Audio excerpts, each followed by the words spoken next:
Welcome to my advanced class in Chaos Dwarf Infantry. I'm covering them all at once because I made separate videos for 3.0 and the basics haven't changed at all. It's still worth going over them for later campaign play. Please like, subscribe, and consider donating to my Ko-fi page. I need every shred of support I can get. Thank you. Chaos Dwarf Infantry come in 2 types and 3 tiers.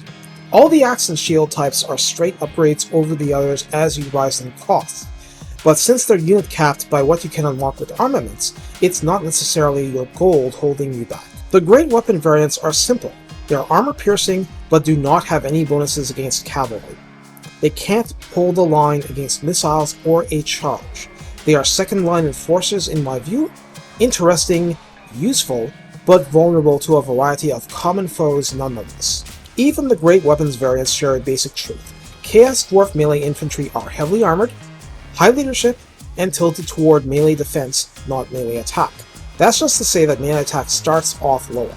Some extremely early tech tree unlocks give you additional bonuses to melee defense, leadership, recruit rank, and lowered recruitment cost and armament unlock cost.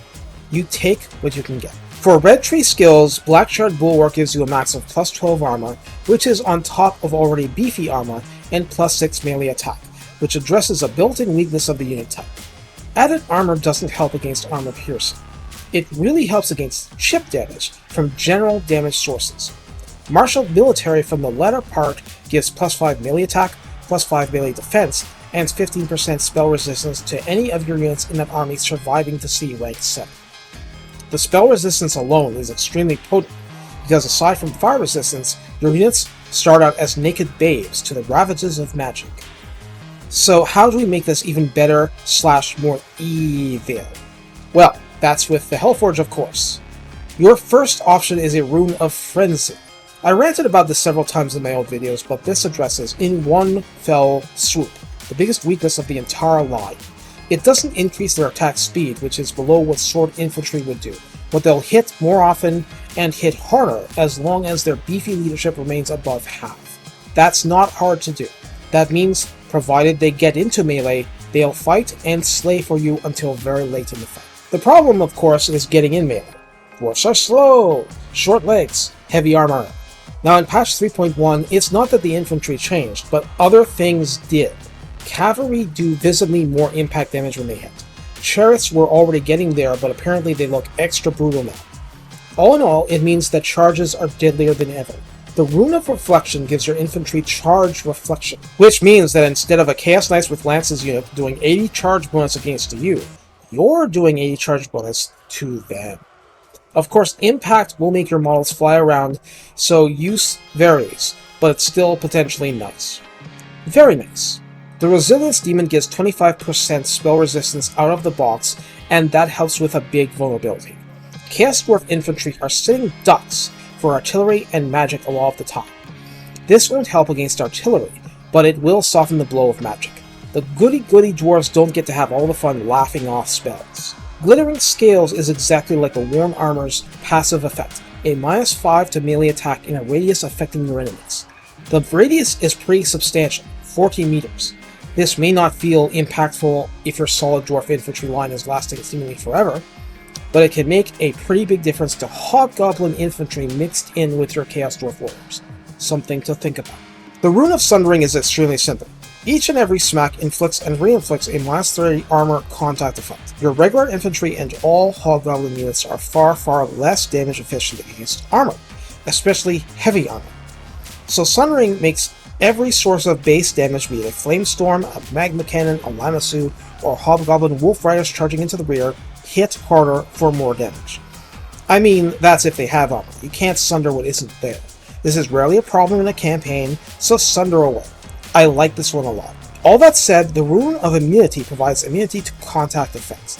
It's hard to express how ridiculously powerful this can be. Starting with Poison, enemies with special gimmicks, yes, including armor sundering, become much weaker against your melee infantry. They'll take a licking and keep on hitting. I mean, they're already slow. What if they're hit with suppression and take a -30% hit to their speed? This thing's so wonderful, it's a shame you can't put it on the rest of your military. The War Machines can get it, but that's about it. Rune of Resistance gives a flat 10% physical resistance to your melee infantry. It's a good thing for Zatan that this becomes an option long after you should have wiped out the Puppets of Misrule and their Norscan thralls. It seems like a small buff, but unless the opponent has magical attack, your infantry will become that much harder to kill. Some campaign events can give you added resistance for a while as well. Preserving this physical resistance is what the Lamb 2 exists for, so keep that interaction in mind. Finally, the Bound Fear Demon gives all your melee units fear. This is utterly useless against any undead faction or any demonic unit. Hey, it could be useful otherwise, but a balanced army should have other sources of fear and terror. You're probably better off without it. So, having gone over all this, what should you do? Well, I personally think Frenzy is mandatory. It's simply foolish to fight in melee without a melee attack buff. Everything else is either a self-buff or a debuff to enemies, so it's fine to mix and match and find what you like. Safe options are immunity to contact effects and spell resistance. I think Armor Sundering is powerful because it's a self-buff to all your infantry that aren't armor-piercing per se. It also makes your Hobgoblin units that much stronger and extends their viability. Now, how should you use your infantry? Well, I think a lot of that depends on what else you're fielding. If you're a missile-heavy army, your melee infantry are probably going to be garbed up. If you're a more mobile force, your infantry are going to have to play catch-up, but they are also one of the better and more ideal anvils in the entire game. Even if the anvil is slow, you might want it charging at the enemy and forming lines only from coming into violent contact with the other side's line. It's going to depend on your circumstances. The drawback is that there is nothing, not one thing, that can make your melee infantry either Vanguard deployment or stop. So if you're aiming for that kind of force, these units just can't help you.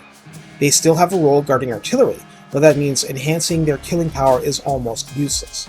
Even when you buff them, they'll still be grinding the enemy down rather than killing quickly. That's the job of blunderbusses and magic and a bunch of other things. In the end, the best use of Chaos Dwarf infantry is either to bog down enemy units and keep them from helping elsewhere, or to act in concert with other, more showy units.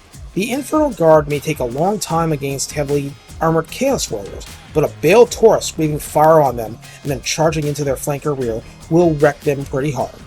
The new Skullcrackers charging into the lines will likewise wreck Face. In Extremis, dropping fire magic on your fire and late campaign, hopefully spell-resistant infantry will hurt the enemy more than you. Again, hopefully. Pray to Hashut. Perhaps what we can know for sure is that braced shield infantry will thwart cavalry consistently, and great weapons variants can attack elite, anti-large infantry and chew them up pretty well. This means counterplay. It's nice when you can defeat an enemy without even needing the ground game, but it's there for you. Why not take full advantage? Two more things. Anti-large melee is still a weakness of the infantry roster. If you want that, you have to get some bull centaurs with great weapons. Now, they're awesome units, so you'll want them anyway. The other thing is that I've made plain my love of combining fire and Hashut magic with a lot of these units in the roster, including the Infernal Ironstorm. Yeah, well, disregard that for the rest of the melee infantry. At least mostly disregard it.